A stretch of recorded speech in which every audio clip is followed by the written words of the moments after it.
1993 ये वो साल था जब इजराइल और पैलेस्टीन बहुत करीब आ गए थे एक दूसरे के एक पीसफुल सॉल्यूशन निकालने के। लेकिन क्या हुआ इसके बाद की हालत बद से बदतर होते चले गए और आज इनके बीच में एक युद्ध चलने लग रहा है। अगर हमें आज की क्राइसिस को गहराई से जानना है तो इतिहास को समझना बहुत जरूरी है। इसीलिए आज के वीडियो में आइए जानते हैं डिटेल में क्या रही है हिस्ट्री इन दोनों देशों के बीच, कैसे जन्म हुआ इजराइल देश का और कैसे शुरुआत हुई इजराइल पैलेस्टीन के बीच कॉन्फ्लिक्ट की।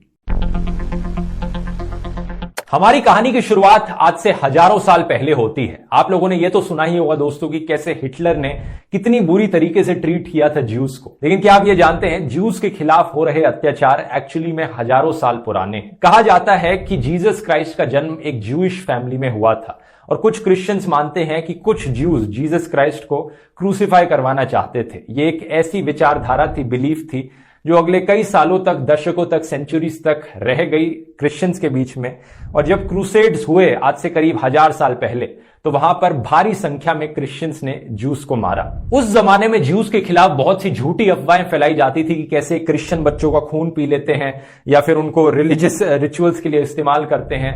ऐसी चीजों से नफरत बहुत ज्यादा थी ज्यूस के खिलाफ। जितना ज्यूस को हेट सहना पड़ा है शायद ही किसी और रिलीजन को पिछले 1000 सालों में इतना सहना पड़ा है।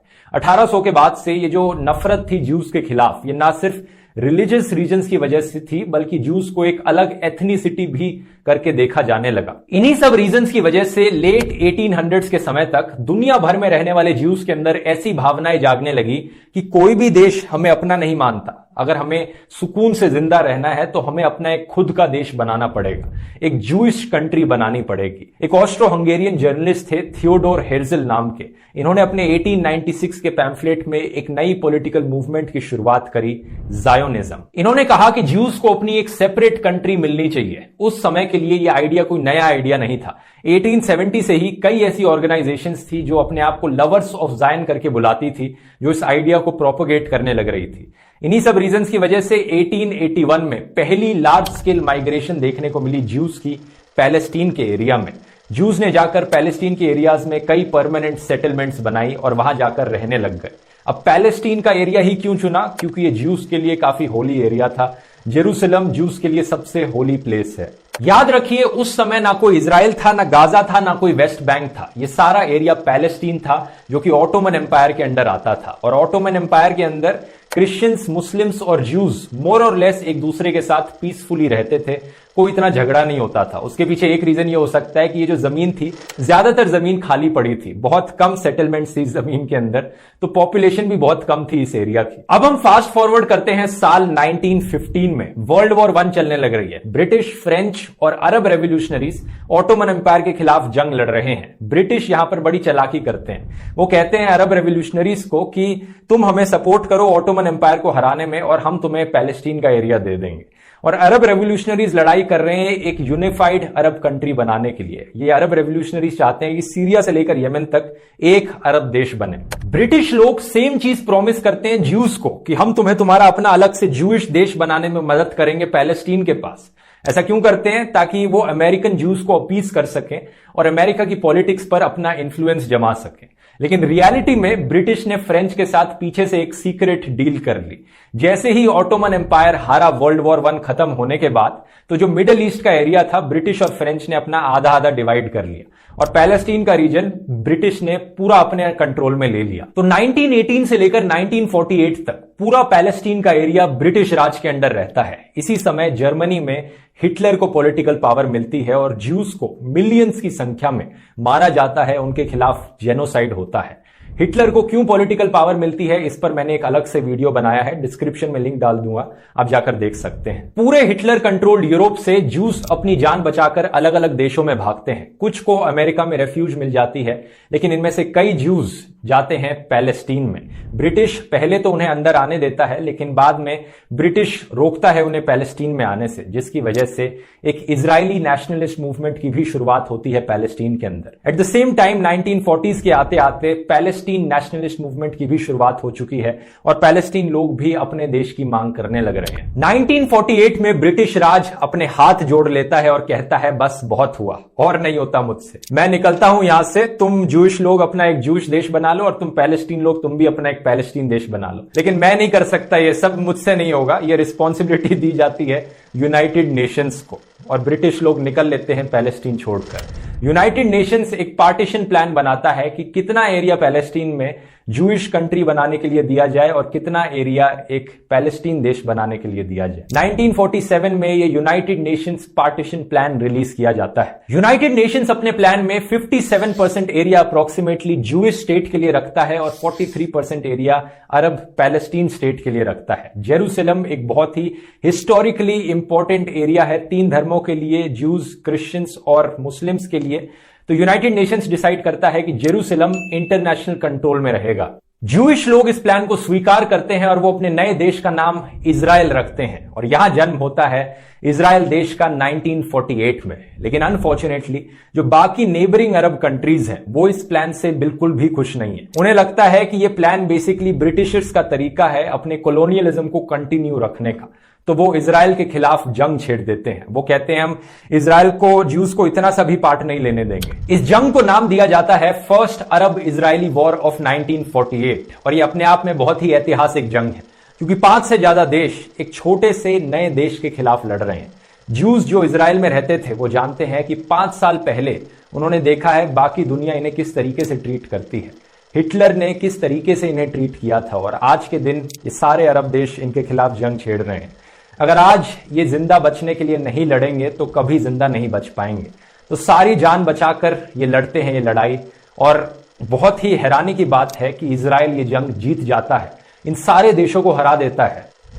1949 में जब जंग खत्म होती है तो यूएन पार्टीशन प्लान के अकॉर्डिंग जो एरियाज पैलेस्टीन के होने थे उनमें से कई एरियाज पर अब इजराइल ने ऑक्यूपाई कर लिया है। जो गाजा स्ट्रिप का एरिया है वो इजिप्ट के पास चला गया है और जो वेस्ट बैंक का एरिया है वो पूरा जॉर्डन के पास चला गया।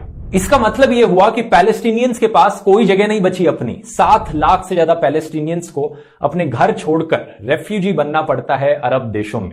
इस चीज को कहा जाता है 1948 पैलेस्टीनियन एक्सोडस। इसके बाद 1967 में एक सेकंड अरब इजरायली वॉर होती है। 6 दिन तक ये जंग चलती है और इसे भी इजराइल आसानी से जीत जाता है। ना सिर्फ इजराइल इसमें गाजा स्ट्रिप को पकड़ लेता है, ऑक्यूपाई कर लेता है, वेस्ट बैंक को ऑक्यूपाई कर लेता है, बल्कि इजिप्ट का ये पूरा बड़ा सा जो पेनिनसुला है अब इजराइल इस पर भी कब्जा कर लेता है इस जंग के बाद।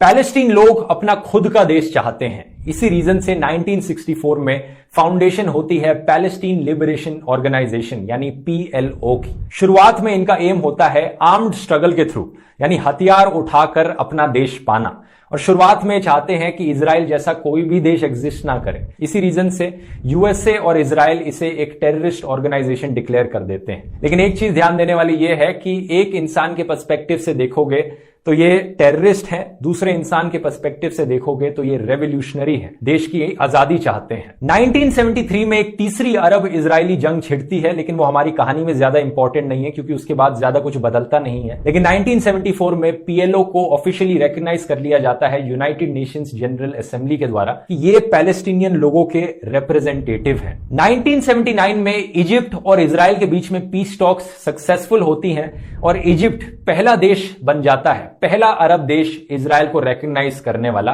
कि इजराइल एक्चुअली में एक कंट्री है और यहां पर एग्जिस्ट करती है। इसी पीस टॉक्स के बाद जो पूरा पेनिनसुला का एरिया था जो इजराइल ने कैप्चर कर लिया था इजिप्ट का, वो इजराइल इजिप्ट को वापस दे देता है। इजिप्शियन प्राइम मिनिस्टर और इजरायली प्राइम मिनिस्टर दोनों को एक नोबेल पीस प्राइज अवार्ड किया जाता है इस सक्सेसफुल पीस ट्रीटी की वजह से। लेकिन अनफॉर्चुनेटली 2 साल बाद इजिप्शियन प्राइम मिनिस्टर को असैसिनेट कर दिया जाता है इजिप्ट में राइट विंग एक्सट्रीमिस्ट लोगों के द्वारा। जो कट्टरवादी लोग थे वो कह रहे थे कि कैसे इजिप्ट ने, हमारे प्राइम मिनिस्टर ने इजराइल के साथ समझौता कर लिया, कैसे कॉम्प्रोमाइज कर लिया, हम उन्हें जिंदा नहीं रहने देंगे। उनको जाके असैसिनेट कर दिया जाता है। अब 1967 से लेकर 1980s तक 10 साल से ज्यादा गुजर चुके हैं कि इजराइल ने गाजा स्ट्रिप और वेस्ट बैंक पर कब्जा कर रखा है। इस समय के दौरान इजराइल में रहने वाले कई लोग जाकर वेस्ट बैंक में अपनी कॉलोनीज एस्टैब्लिश करने लग जाते हैं, सेटलमेंट्स बनाने लग जाते हैं और परमानेंटली रहने लग जाते हैं। इजरायली सरकार उन्हें डायरेक्टली या इनडायरेक्टली सपोर्ट करती है। वहां जो घरों के प्राइसेस हैं वो कम है, कुछ लोग वहां पर चीप हाउसिंग की वजह से जाते हैं, तो कुछ लोग वहां जाते हैं अपनी रिलीजियस नेशनलिज्म की वजह से। कुछ इजरायली लोग जो कट्टर इजरायली लोग हैं वो कहते हैं कि ये पूरा वेस्ट बैंक का जो एरिया है ये हमारा है, इसलिए हम वहां जाकर रहेंगे, और इसीलिए सेटलमेंट्स होने लग जाती हैं वहां पर इजरायली लोगों की वेस्ट बैंक के एरिया में। इंटरनेशनल कम्युनिटी इन सेटलमेंट्स को इलीगल मानती है क्योंकि ये यूनाइटेड नेशंस पार्टीशन प्लान के खिलाफ जाते हैं ये सेटलमेंट्स, और पैलेस्टीनियन लोग इन्हें कॉलोनाइजेशन मानते हैं। बेसिकली उनके देश में कॉलोनाइजेशन करी जा रही है इजरायली लोगों के द्वारा। 1992 में इजराइल को एक बहुत ही बढ़िया प्राइम मिनिस्टर मिलते हैं जिनका नाम है यित्जहक रबीन। ये कहते हैं कि पीएलओ एक टेररिस्ट ऑर्गेनाइजेशन नहीं है, वो बस अपना देश चाहते हैं, हमें उनका देश देना चाहिए। इजराइल पीएलओ को ऑफिशियली रिकॉग्नाइज करता है और रिटर्न में पीएलओ भी ऑफिशियली रिकॉग्नाइज करते हैं इजराइल देश को, और यहां होते हैं 1993 के ओस्लो अकॉर्ड्स। पहली बार ये दोनों साथ में मिलकर बात करते हैं कि कैसे हम देश का बंटवारा कर सकते हैं, सही से डिवाइड कर सकते हैं पीसफुली देश को, कैसे हम पैलेस्टीन देश बना सकते हैं। एज अ रिजल्ट 1994 में पहली बार पैलेस्टीन की सरकार एस्टैब्लिश करी जाती है जिसे नाम दिया जाता है पैलेस्टीनियन नेशनल अथॉरिटी। लेकिन इस पॉइंट ऑफ टाइम तक वेस्ट बैंक के बहुत से एरियाज में इजरायली लोगों ने अपनी परमानेंट सेटलमेंट्स बना ली हैं जिसे इजरायली सरकार ने भी सपोर्ट किया है।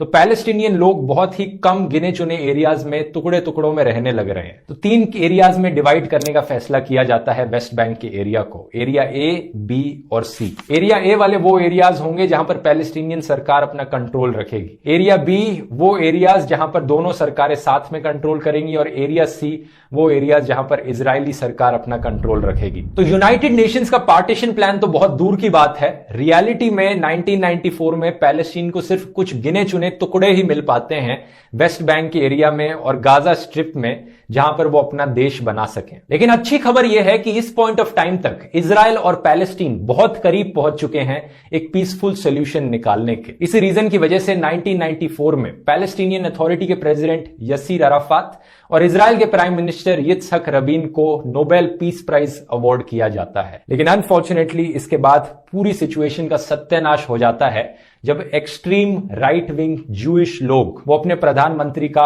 असैसिनेशन कर देते हैं, ठीक उसी तरह जिस तरह गोडसे ने गांधी जी को मारा था, क्योंकि गांधी जी हिंदू मुस्लिम के बीच में यूनिटी की बात करते थे। एक जूइश एक्सट्रीमिस्ट ने पॉइंट ब्लैंक रेंज पे आकर पिस्टल से 3 गोलियां मार दी इजरायली प्राइम मिनिस्टर को 1995 में, क्योंकि ये कट्टरवादी जूइश लोग कहते थे कि कैसे पैलेस्टीन के साथ कॉम्प्रोमाइज कर सकते हो, इतनी सी भी जमीन क्यों दे रहे हो उनको, हम तो पूरा का पूरा पैलेस्टीन इजराइल के अंदर बनाना चाहते हैं। और इन्हीं कट्टरवादी लोगों की वजह से हालत बिगड़ती चली गई आगे। इसी इंसिडेंट से करीब 5-6 साल पहले पैलेस्टीन में कुछ इस्लामिक कट्टरवादी लोग साथ में मिलकर आते हैं और हमास ग्रुप को बनाते हैं। ये हमास ग्रुप कहता है कि ये पीएलओ वाले लोग ज्यादा ही सेक्युलर बन रहे हैं, ये बहुत कॉम्प्रोमाइज कर रहे हैं इजराइल के साथ, लेकिन रियलिटी में हम लोग इजराइल को नक्शे से मिटाना चाहते हैं। तो हम कट्टरवादी लोग अपनी एक नई ऑर्गेनाइजेशन बनाएंगे जो एक्चुअली में फाइट करेगी इजराइल को मिटाने के लिए, और यहां हमास ग्रुप की फॉर्मेशन होती है। ऑब्वियसली जब पीस ट्रीटी होती है 1994 के अराउंड पैलेस्टीन और इजराइल के बीच में,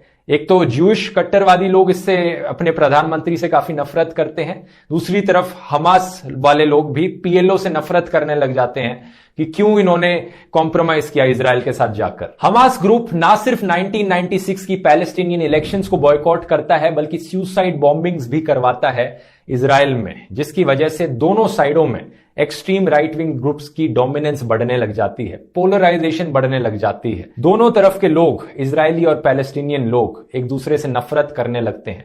कुछ नफरत तो पहले से ही थी, अब वो और भी ज्यादा बढ़ने लग जाती है 1995 के बाद से। 2002 के अराउंड वायलेंट प्रोटेस्ट देखने को मिलते हैं दोनों साइडों में, 100 से ज्यादा इजरायली और पैलेस्टीनियंस मारे जाते हैं एक दूसरे की तरफ, ग्राउंड पर क्लैशेस होते हैं, और अब इतने ज्यादा स्केप्टिकल हो चुके हैं ये लोग एक दूसरे को लेकर कि इजराइल अब अपनी सेटलमेंट्स में दीवारें बनाने लग जाता है। जो परमानेंट हाउसेस इनके सेटल्ड लोगों ने क्रिएट करे हैं वेस्ट बैंक में, उनके चारों तरफ सिक्योरिटी गार्ड्स डिप्लॉय कर दिए जाते हैं, चेक पॉइंट्स लगवा दिए जाते हैं, और पैलेस्टीनियन लोगों का रहना और भी मुश्किल होते जाता है। 2006 में हमास मिलिटेंट ग्रुप इलेक्शन लड़ता है पैलेस्टीन में और जीत जाता है। जो पीएलओ वाली पार्टी थी, फतह है उसका नाम, उसे हरा देता है, लेकिन काफी छोटे मार्जिन से, 132 में से 74 सीट्स जीतता है। लेकिन इसके बाद 2007 में इन दोनों पॉलिटिकल पार्टीज के बीच में सिविल वॉर हो जाती है पैलेस्टीन के देश में। इंटरनली लोग लड़ने लग जाते हैं, जो इस पार्टी के सपोर्टर्स हैं और जो दूसरी पार्टी के सपोर्टर्स हैं। 2007 में इस जंग को बैटल ऑफ गाजा कहा जाता है और पैलेस्टीन देश दो हिस्सों में बंट जाता है। जो गाजा स्ट्रिप है वहां पर अब हमास का कंट्रोल बन जाता है और जो वेस्ट बैंक वाला एरिया है वहां पर फतह और पीएलओ का रूल रहता है, जो कि एक्चुअली में नॉन वायलेंट हैं और एक एक्चुअल गवर्नमेंट की तरह वेस्ट बैंक पर रूल करते हैं। लेकिन आज के दिन गाजा स्ट्रिप पर जहां हमास का रूल है वो बेसिकली एक टेररिस्ट ग्रुप की तरह उस एरिया को ऑक्यूपाई करके रखते हैं। और जैसा मैंने पिछले वीडियो में बताया, जो लड़ाई देखने को मिलती है जहां से रॉकेट्स फेंके जाते हैं इजराइल की तरफ, वो गाजा स्ट्रिप वाला एरिया है, जबकि वेस्ट बैंक में जहां पीएलओ का कंट्रोल है वहां पर इस तरह का वायलेंस नहीं देखने को मिलता। तो ये सिचुएशन है आज के दिन की दोस्तों। इसमें कोई शक नहीं कि इजराइल